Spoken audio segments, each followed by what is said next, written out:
Hi world, it's about midday UK time on the 16th of March 2017. I'm in Bermuda doing readings for lots of people. And I thought I'd have a look at something a bit different for a change. I'm looking at the horoscope of Tayyip Erdogan, the Prime Minister and President of Turkey. He was born on February the 26th, 1954, making him 63 years old.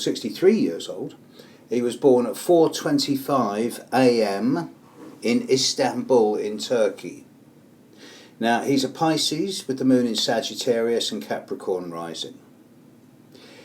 There's a couple of aspects in his chart that's really interesting. He was born with Mercury conjunct Venus in Pisces, Mercury retrograde, both of them squared Jupiter.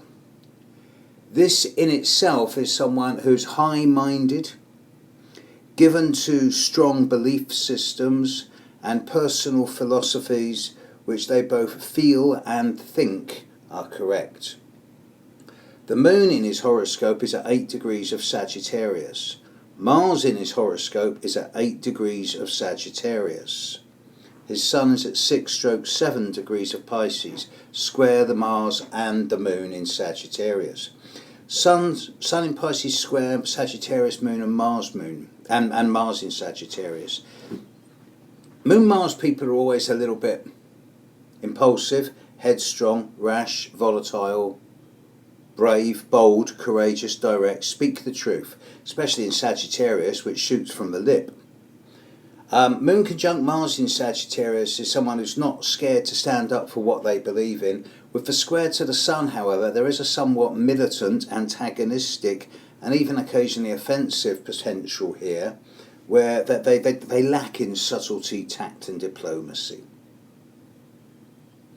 Add to this that he was born with Saturn at 9 degrees of Scorpio and the midheaven at 13 degrees of Scorpio. So he's got Saturn retrograde on the midheaven. Common in the charts of people who rise to positions of prominence and authority. For example, the Queen of England has this position, and so do a number of other politicians. But Saturn on the midheaven, it does give the potential to handle a great deal of responsibility, maturity and authority, but it also does not make you popular.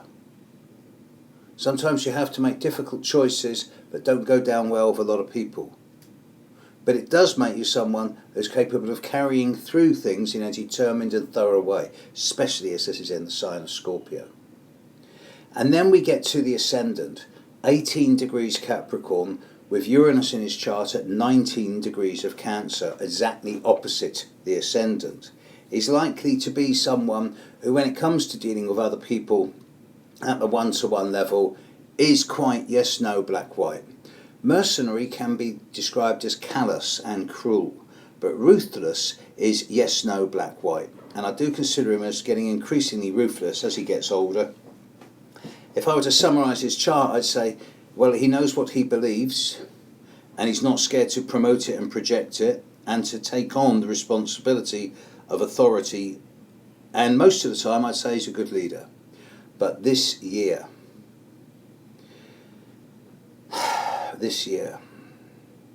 for a start off,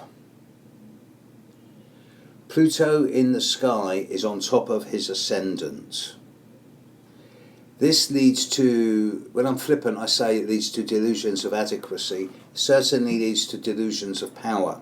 Pluto on the ascendant brings a sense of invincibility, invulnerability, and a push towards strength at all costs. Add to this that this year, Neptune in the sky is on top of both his Mercury and his Venus. I'm absolutely sure that he is convinced of his own righteousness. But if I saw a client with this position, with Pluto on their ascendant and Neptune on their Mercury Venus, I'd also be saying to them, sorry folks, you're off planet at the moment. You're not in touch with the reality, and you're living in a fantasy world that's not the reality. My advice to them would be very clear: sit back, wait for this transit to pass and see where you stand by the end of the year.